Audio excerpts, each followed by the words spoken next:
الحمد لله نحمده ونستعينه ونستغفره ونعوذ بالله من شرور أنفسنا ومن سيئات أعمالنا من يهده الله فلا مضل له ومن يضلله فلا هادي له ونشهد أن لا إله إلا الله ونشهد أن محمدا عبده ورسوله أما بعد فأعوذ بالله من الشيطان الرجيم بسم الله الرحمن الرحيم وأن المساجد لله فلا تدعوا مع الله أحدا صدق اللہ العظیم.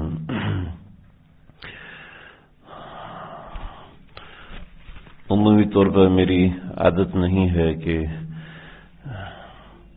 جو حکومتی موضوعات ہیں ان کے اوپر بات کی جائے.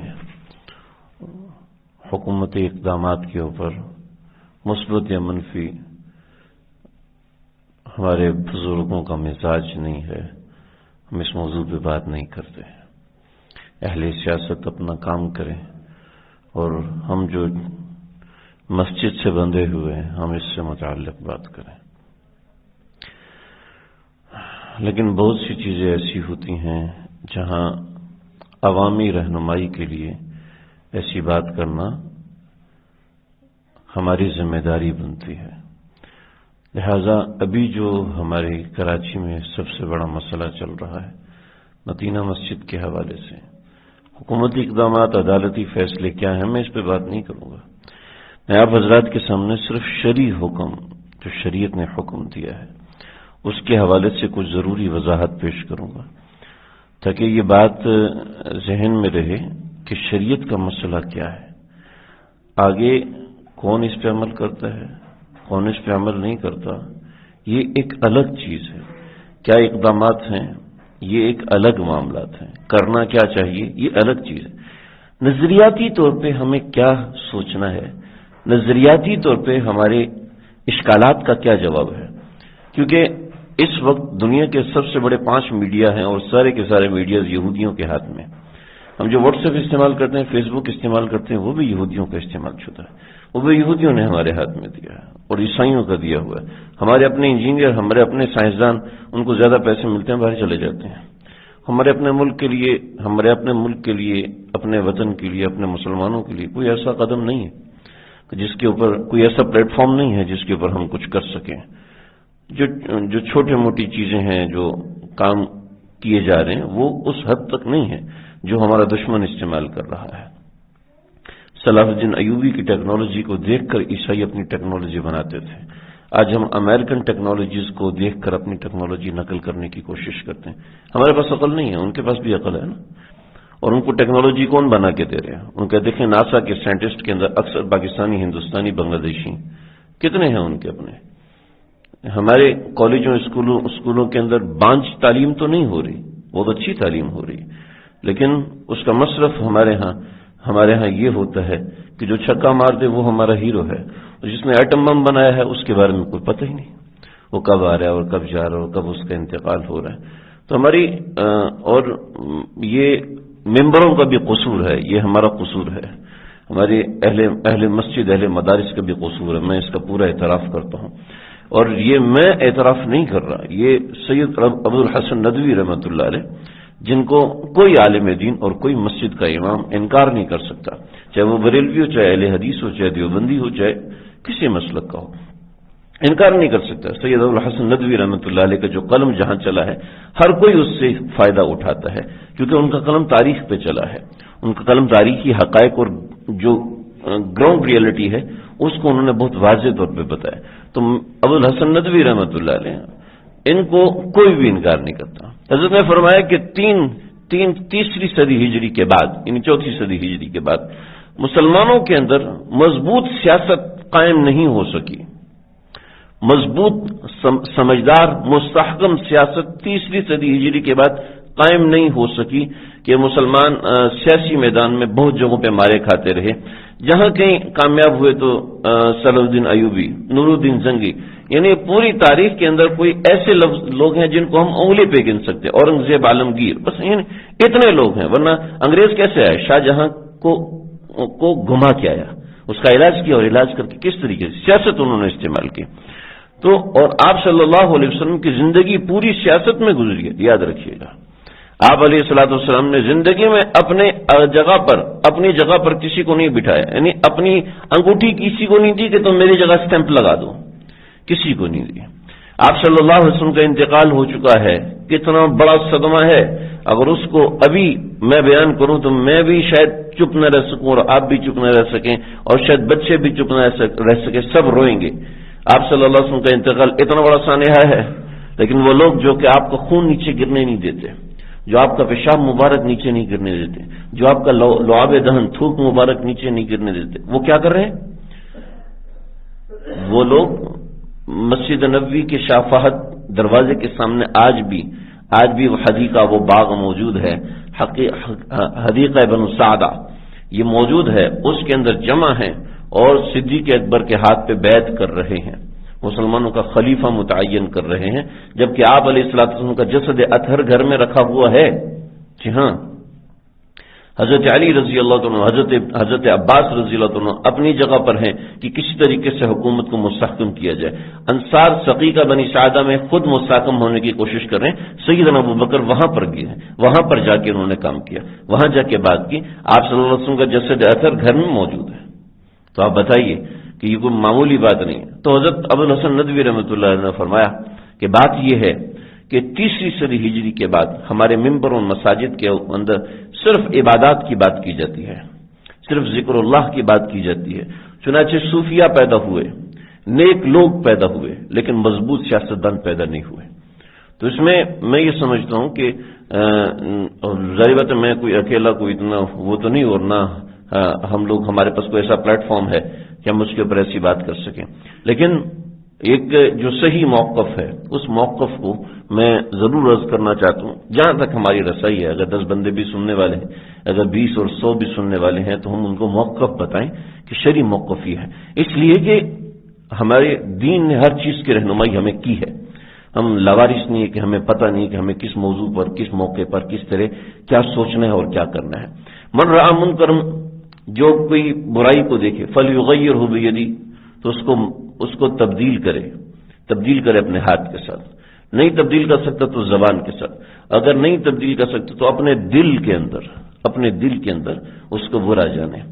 تو آج ہمارا ایک بہت بڑا طبقہ ہے جو یہ سمجھتا ہے کہ مسجد گرانی چاہیے، اس لیے کہ وہ غیر قانونی جگہ پہ بنی ہوئی ہے، مسجد گرانی چاہیے کیونکہ وہ غیر قانونی جگہ پہ بنی۔ ہم اتنے سیدھے ہو گئے کہ ہمیں کوئی بھی کہہ دے کہ اس کی یہ وجہ ہے اور ہم وہ وجہ مان لیں گے، ایسا تو نہیں ہوتا۔ بڑے پڑھے لکھے لوگ، یعنی مسلمان کبھی یہ سوچ نہیں سکتا کہ مسجد تعمیر ہو رہی ہے اور اس کی دیوار کے اوپر ایک لات مار کے اس کی کسی اینٹ کو گرا دے گا۔ ہم اسکول میں پڑھتے تھے تو اسکول کے باہر ایک چھوٹی سی مسجد بنائی ہوئی تھی کھیت والوں نے، اور اس کے اندر لوگ نماز پڑھتے تھے۔ وہاں پر ایک طالب علم بیٹھا، اس نے مستی میں ٹانگ ماری تو چھوٹی چھوٹی جو دیواریں بنی ہوئی حد بندی بنائی ہوتی، اس نے ایک ٹانگ ماری تو اس کی 2-3 اینٹیں گر گئیں، اس کے اوپر اچھی خاصی لڑائی ہوئی اور کئی لڑکوں نے دانت بھی توڑے۔ کہا مجھے پتہ نہیں تھا۔ تجھے پتہ کیسے نہیں تھا؟ یہ مسجد تو سال سے اسکول میں پڑھتا ہے، تجھے لگتا ہے کہ تو مسلمان نہیں، لگتا ہے تو یہ ہے 2-3 فرقوں کے نام لیے، کہ لگتا ہے تو قادیانی ہے، لگتا ہے تو فلاں ہے، تو نے یہ کیسے کر دیا؟ لیکن یہ ہم مسلمان ہیں جو کبھی نماز نہیں پڑھتے، پورا سال نماز نہیں پڑھتے، عید کے لیے آتے، لیکن مسجد کا ایسا تقدس و احترام ہے کہ اس کی کسی نے اینٹ گرا دی تو اس کے اوپر لڑائی بھی ہوئی، دانت بھی توڑے، مار بھی کھائی، اسکول سے بھی نکالے گئے۔ یعنی یہ مزاج ہوا کرتا تھا، اور یہ مزاج ہے الحمدللہ، ہمارے کروڑوں مسلمانوں کا یہ مزاج ہے۔ لیکن بہت سے پڑھے لکھے لوگ جو کہ اپنے آپ کو ماڈریٹ مسلمان کہتے ہیں۔ ماڈریٹ مسلمان کیا ہوتا ہے ماڈریٹ مسلمان؟ روشن خیال مسلمان۔ کیا ہوتا ہے روشن خیال مسلمان؟ ایک ایسی ٹرمینالوجی قائم کر دیتے ہیں جس سے لوگ متاثر ہونا شروع ہو جاتے ہیں، سمجھتے نہیں ہیں، سوچتے بھی نہیں ہیں کہ شریعت کا اس میں کیا حکم ہے، شریعت کا اس میں کیا ریئیکٹ ہے، شریعت کیا کہتی ہے۔ اب دیکھیں، کوئی بھی کلیم کر دے، اس کلیم کے اندر دوسرے بندے کی بات سنے بغیر فیصلہ کرنا جائز ہی نہیں، شریعت اس کو حرام کہتی ہے، اور ہماری شریعت نے ہر چیز کے لیے قاعدے متعین کیے ہیں۔ اب دیکھیں، ہندو یہ کلیم کرتے ہیں کہ مسلمان خود کہتے ہیں کہ کعبے میں پہلے 360 بت رکھے ہوئے تھے، مسلمان خود کہتے ہیں جی، آپ نے ہر مولوی صاحب سے سنا ہوگا اور آپ نے اپنی بچپن کی ہر کتاب میں پڑھا ہوگا کہ کعبے میں 360 بت رکھے ہوئے تھے، تو کعبہ کتنے؟ ایک ہے، اور بت کتنے؟ 360۔ تو مندر ہوا کہ مسجد ہوئی؟ یہ تو محمد عربی صلی اللہ تعالی علیہ وسلم نے کعبے میں سے بتوں کو نکالا ہے، یہ تو آپ کے آنے کے 10 سال کے بعد مندر کو توڑ کے مسجد بنائی گئی ہے۔ تو نعوذ باللہ من ذالک، کیا فیصلہ ہونا چاہیے اس فیصلے کے تناظر کے اندر؟ اس فیصلے کے تناظر میں کیا فیصلہ ہو؟ آج ہندو یہی کلیم کر رہا ہے کہ کعبہ کی جگہ پہ پہلے مندر تھا، کعبے کی جگہ پہ پہلے مندر تھا اور اس کی جگہ پہ کعبہ بنایا گیا۔ ہم کیا فیصلہ دیں گے؟ ہماری عدالتیں کیا فیصلہ دیں گی؟ اور جو مسلمان اس کی حمایت میں بات کر رہے ہیں، میں سنی سنائی بات کہہ کے چلا گیا، جو مسلمان اس کی حمایت میں بات کر رہا ہے، کسی کے اوپر کفر کا فتویٰ دینا، کسی پہ کفر کا فتویٰ دینا بغیر کسی مضبوط دلیل کے جائز نہیں ہے، اس لیے مسلمان کہہ رہا ہوں۔ ورنہ میں یہ دعویٰ نہیں کر رہا کہ ایسے لوگ مسلمان ہیں، اور میں یہ بھی نہیں کہہ رہا کہ کافر ہیں، لیکن سمجھنا چاہیے کچھ ایمان کا تقاضا ہے۔ کسی بچے کو مار پڑ رہی ہے اور آپ کا بچہ ہے، اور آپ کھڑے ہو کے دیکھ رہے ہیں، اور آپ کے چہرے پہ کوئی تغیر نہیں، آپ کے چہرے پہ کوئی غم نہیں، آپ کے چہرے پہ کوئی پریشانی نہیں، بشاشت ہے، خوش ہے، اگر اس کو پڑھنی چاہیے تو کیا مطلب؟ آپ کا بیٹا نہیں ہے، آپ کا بیٹا نہیں ہے، آپ کو کوئی اور مسئلہ ہے، کوئی اور بات ہے، کہنے کو تو آپ کا بیٹا ہے لیکن ہے نہیں، کوئی اور گڑبڑ ہے، یا تو آپ اس کی پٹائی کروانا چاہتے ہیں تاکہ اس کو خیال آئے اپنے بیٹے اپنے باپ کا، یا پھر کوئی اور مسئلہ ہے۔ تو مسلمان یہ کہ بھی کرا دینی چاہیے، یہ سمجھ سے باہر ہے، یہ عقل سے باہر ہے، اور ہمارے ہاں بہت سے فیصلے ایسے کیے جا رہے ہیں جو عقل سے باہر ہوتے ہیں۔ بے شمار فیصلے ایسے ہیں جن کو ایک عقل نہیں مانتی، ایک LLB پڑھا ہوا اور ایک زمانے سے بنا ہوا جج یہ کیسے دے رہا ہے فیصلے؟ میں اس کے پیچھے ذرا بات عرض کرتا ہوں۔ ہوتا یہ ہے کہ کسی ملک کو گرانے کے لیے، کسی ریاست کو توڑنے کے لیے مختلف قسم کی اندیکھی طاقتیں استعمال کی جاتی ہیں، اور ان طاقتوں کا تعلق سیدھی سی بات ہے عقل سے نہیں ہوتا۔ آپ دیکھیں، آپ کے سامنے پورا پاکستان رویا ہے، مسجد کو اور فوج کو لڑایا گیا، آپ کے سامنے ہے۔ کوئی صحیح مسلمان، کوئی پکا مسلمان، کوئی نماز پڑھنے والا 5 وقت کا نمازی، وہ اس کو نہیں سمجھتا یہ ٹھیک نہیں، یہ غلط ہوا ہے، چاہے مولوی صاحب کی غلطی ہے، چاہے فوج کی غلطی ہے، لیکن غلط ہوا ہے، یہ ہوا غلط ہے۔ ہر کوئی کہتا ہے فوج ٹھیک تھی، کوئی کہتا ہے مولوی صاحب ٹھیک ہے، مدرسے والے ٹھیک تھے، لیکن ہوا غلط ہے نا، یہ نہیں ہونا چاہیے تھا۔ میں اس کی حقیقت پہ نہیں جا رہا، اس کے اوپر بات ہی نہیں کر رہا۔ دوسری طرف اب عدالت کو اور مذہب کو لڑا دیا، کیوں جی؟ کیا وجہ ہے؟ کہ کوئی ریزن بیہائنڈ، کوئی پیچھے کیا وجہ ہے؟ کون کلیم کرنے والا؟ کلیم کرنے والا بھی کوئی نہیں، کوئی سامنے آئے اور کلیم کرے، کوئی ایسی کون سی ایسی طاقت ہے جو اس چیز کو کلیم کر رہی ہے؟ کوئی ایسی چیز ہے بغیر مدعی کے جی میں یہ رومال آپ کا ہے، کس کا ہے؟ کس کا جی؟ کوئی ہے ہی نہیں تو میں کس کو دوں گا؟ لیکن فیصلہ کیا جا رہا ہے اس کا، اس کس کا؟ نہیں، کوئی پیچھے کلیم نہیں، کوئی ایسی مضبوط چیز نہیں ہے۔ یہ اصل میں یہ ہے کہ مذہب کو اور قانون کو لڑایا جا رہا ہے، مذہب کو اور فوج کو لڑایا۔ پاکستان میں چند بڑی طاقتیں ہیں، میڈیا ہے، میڈیا ہم سے جیت چکا ہے، مذہب سے جیت چکا ہے میڈیا، ایک بڑی طاقت میڈیا۔ دوسری بڑی طاقت فوج اور سیاست، وہ بھی مذہب سے جیت چکی۔ تیسرا قانون، اس کو بھی مذہب سے اوپر لایا جا رہا ہے کہ کسی طریقے سے یہاں پر مذہبیت کو ہٹایا جائے۔ دوسری طرف دیکھیں، کرتارپور راہداری کو کھولا گیا، کون سے قانون کے تحت کھولا گیا؟ رواداری، محبت، بھی ہم آپ کی عزت کرتے ہیں، اس لیے ہم آپ کو کھول کے دے رہے ہیں، آپ کا مذہبی فریضہ آپ ادا کریں۔ کیا گیا، ہم اس کی بالکل ٹھیک ہے جی، مسلمان ہر ایک کو اپنی مذہبی آزادی دیتے ہیں، مسلمان کبھی کسی عیسائی کو نہیں کہتا تم مسلمان ہو جاؤ، مسلمان کبھی کسی پہ زور نہیں دیتا، ہم محبت سے ہم اپنے مذہب کی تبلیغ کریں گے۔ عطا اللہ شاہ بخاری صاحب رحمۃ اللہ علیہ کسی جگہ پہ جلسے پہ گئے تو سیڑھی چڑھ رہے تھے، تو ایک خاکرو سویپر وہاں پہ جھاڑو لگا رہا تھا، عیسائی تھا، تو کہنے لگے کہ ان سے پوچھا کہ بھائی یہ جگہ جلسے کی جگہ کہاں ہے؟ کہا جی اوپر جائیں۔ کہ تم کیا کرتے ہو؟ کہا جی میں یہاں صفائی کرتا ہوں۔ تو اس کو کہا مجھ سے گلے ملو، اس سے گلے ملے، گلے ملنے کے بعد فرمایا، سینے پہ ہاتھ رکھا، مولانا میاں اس جگہ کی بھی صفائی کر لو، یعنی دل کی صفائی کر لو۔ مولانا عبد الجبار رحمۃ اللہ علیہ وہ آئے اوپر، کہا حضرت آپ نے سویپر کے ساتھ کیا کیا ہے؟ کیا ہوا؟ کہ وہ نیچے بیٹھ کے رو رہا ہے، روتا جا رہا ہے، اس کو چین نہیں آ رہا کہ شاہ صاحب نے میرے ساتھ کچھ کر دیا، شاہ صاحب نے میرے ساتھ کچھ کر دیا۔ حضرت فوراً نیچے گئے، کہا بیٹا کیا ہوا؟ کہ حضرت جب سے آپ نے یہاں ہاتھ رکھا ہے نا اندر آگ لگی ہے، اندر سمجھ نہیں آ رہا، بس جلدی سے وہ کر دیں جس مذہب پہ آپ ہیں اس مذہب پہ مجھے کر دیں۔ واہ! جب حضرت نے کلمہ پڑھا تو کہا حضرت دل کی صفائی ہوگی، آپ کا احسان۔ تو اسلام تو اپنے مذہب کی تبلیغ کی اجازت دیتا ہے، تبلیغ کا حکم دیتا ہے، ہم اپنے حساب سے تبلیغ کریں گے، اپنا پیغام پہنچائیں گے، لیکن یہ ہے کہ جب اس کو لاقانونیت کے ساتھ اس کے کٹہرے میں لا کے کھڑا کیا جائے گا تو یہ بات ناقابل فہم ہے۔ اسی طریقے سے جب مسجد ایک جگہ قائم ہو گئی، دیکھیں مسجد اقصی کا مسئلہ ہے، مسجد اقصی کا مسئلہ صدیوں سے چل رہا ہے، صدی حضرت عمر کے زمانے میں حضرت عمر نے یہودیوں سے مسجد اقصی کو چھڑوایا تھا۔ اب یہودی کہیں یہاں تو پہلے ہیکل سلیمان ہی تھا، اور آپ یقین کیجئے آپ حضرات تو بہت پڑھے لکھے لوگ ہیں، آپ حضرات تو دنیاوی تعلیم کے اندر آگے چلنے والے ہیں، لیکن ہمارے مدارس کے لوگوں کو مسجد اقصی کے بارے میں نہیں پتا ہوتا آخر کیا چیز ہے۔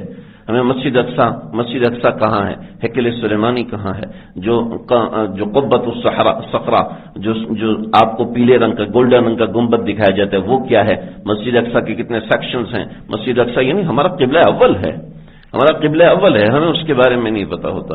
اور ایک بڑی صدمے اور غم کے ساتھ میں کہہ رہا ہوں کہ ہمارے مسلمانوں کو کعبے کے بارے میں بھی اتنی معلومات نہیں ہوتی ہیں کہ کعبے کی کیا تاریخ ہے۔ چلے ٹھیک ہے ہمارے عقائد میں سے نہیں ہے، لیکن کچھ ایسی باتیں تو ہونی چاہیے نا۔ آپ کو اگر اپنے بچے کا نام نہیں پتا اور آپ کہیں جی بچے کا نام پتا ہونا کوئی فرض واجب تھوڑی ہے، بچے کا نام پتا، ارے کوئی محبت بھی ہوتی ہے جو اندر سے چیختی ہے، پکارتی ہے کہ آپ کو اس کو گلے سے لگانا ہے، آپ کو اس کو یہ کرنا ہے، یہ کرنا، آپ سے اس کا نام پوچھے، ارے مجھے میرے بچے کا نام نہیں پتا، ارے بھائی کب پیدا ہوا تھا وہ بھی بتا سکتا ہوں، اس کے ساتھ ہوا کیا تھا زندگی بھر وہ بھی بتا سکتا ہوں۔ ارے ہمیں اپنے دین سے پہلے تو دور کیا گیا، اور اب یہ ٹیسٹنگ کی جاتی ہے مختلف مقامات پر، کبھی آپ صلی اللہ علیہ وسلم کی شان میں گستاخی کر کے، اور کبھی کیا۔ بابری مسجد کے ساتھ کیا ہوا، اس کے اندر بھی یہی کلیم تھا۔ قائد اعظم محمد علی جناح کو جو شہرت ملی ہے اس کی بنیادی وجہ بتاؤں آپ کو، اس کی بنیادی وجہ ایک مسجد تھی۔ ایک زمین پہ داؤ ہوا، مسلمان نے کہا یہ میری زمین ہے، ہندو نے کہا یہ میری زمین ہے، کہا جی تو مسلمان نے کہا میں اس پہ مسجد بناؤں گا، ہندو نے کہا ٹھیک ہے تم مسجد بنا لو میں اس کے اوپر مندر بناؤں گا۔ قائد اعظم کو مقدمے میں لایا گیا، اس نے کہا ٹھیک ہے۔ سارے مسلمان قائد اعظم کے خلاف کہ بھئی یہ کیا مسئلہ ہو گیا، سارے مسلمان خلاف اور سارے ہندو قائد اعظم کی حمایت میں۔ تو قائد اعظم نے کہا دیکھو مسجد کی عمارت میں نے منظوری کروائی 40 فٹ کی کہ 40 فٹ اونچی مسجد ہوگی، ہم 1 منزل بنائیں 2 منزل بنائیں جتنی بھی بنائیں، آپ لوگ 30 فٹ پہ مسجد بنائیں، ان سے کہ 40 فٹ کے بعد آپ اپنا مندر قائم کر لیں۔ یہ مسلمانوں میں سیاست اور فہم و فراست ہوا کرتا تھا جو ہم سے دور ہو گیا ہے، جو ہم سے پیچھے چلا گیا۔ تو یہ سمجھ لیجئے یہ آج کا کوئی نیا مسئلہ نہیں ہے۔ ہندو کفار اور دیگر حضرات سب سے بڑا اٹیک جو کرتے ہیں وہ ہماری مساجد پہ کرتے ہیں۔ انہوں نے ہمارے علم پہ اٹیک کیا ہے، ہمارا علم ہم سے چوری ہو چکا ہے، ہمارا علم ہم سے جا چکا ہے، لٹ چکا ہے۔ انہوں نے ہماری میڈیا پہ حملہ کیا، ہمارا میڈیا ہم سے چھین چکا ہے، ہمارا میڈیا ہمارے اپنے اختیار کا نہیں ہے۔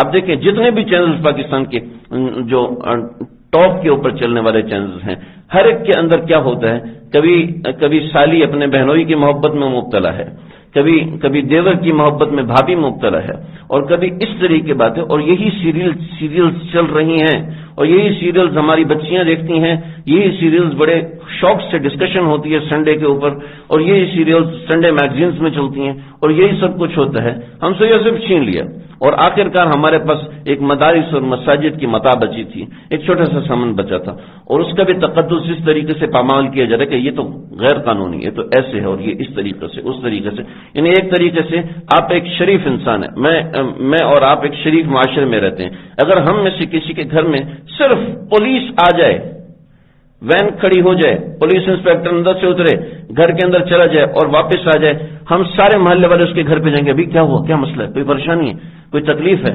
اور تھوڑا سا اگر ایسا نظر آئے کہ وہ گلٹی ہے تو اس کے گھر بھی جانا بند کر دیں گے۔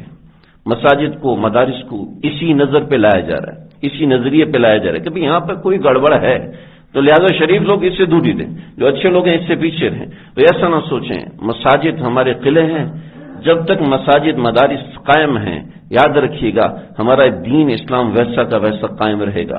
جب یہ متا ختم ہو جائے گی، آپ یقین کیجئے گا عوام کے پاس یہ چھوٹی چھوٹی جیسے علماء کی نشستیں ہوتی ہیں، تبلیغی جماعت ہے، یہ تو سلسلے قیامت تک رک نہیں سکتے. لیکن یہ ہے کہ جو ہماری ایک مرکزیت ہے وہ ٹوٹ جائے گی، اور جب مرکزیت ٹوٹ جاتی ہے پھر سارا مسئلہ گڑبڑ ہو جاتا ہے. آپ دیکھیں حکومت جب کسی دوسری حکومت پہ حملہ کرتی ہے تو وہ دوسرے شہروں کو چھوڑ کر دارالحکومت پہ حملہ کرتی ہے. دارالحکومت پہ حملہ ہوتا ہے، دارالحکومت کا ایئرپورٹ فتح ہو گیا، اب دوسرا ملک آہستہ آہستہ خود بخود فتح ہوتا چلا جائے گا، کیونکہ ملک فتح کرنا ان کا مقصود ہوتا ہے. دارالحکومت کو فتح کیا جاتا ہے، اس کے بعد ساری حکومت قابو میں آ جاتی ہے. مساجد تو مسلمانوں کے ایمان کے دارالحکومت ہیں، یہاں دل کی بنیادی جگہ ہے. جب یہ خراب ہو جائے گی، جب اس کے اوپر گلٹی کا ایک آبجیکشن لگ جائے گا، پھر اور بڑے مسائل کھڑے ہو جاتے ہیں. اللہ تعالیٰ مجھے آپ کو ہم سب کو سمجھنے کی عمل کرنے کی توفیق عطا فرمائے. ہماری مساجد مدارس کی اور ہمارے تعلیمی درسگاہیں چاہے اسکول ہیں کالجز ہیں، اللہ تعالیٰ ان سب کی حفاظت فرمائے. وآخر دعوانا الحمدللہ رب العالمین.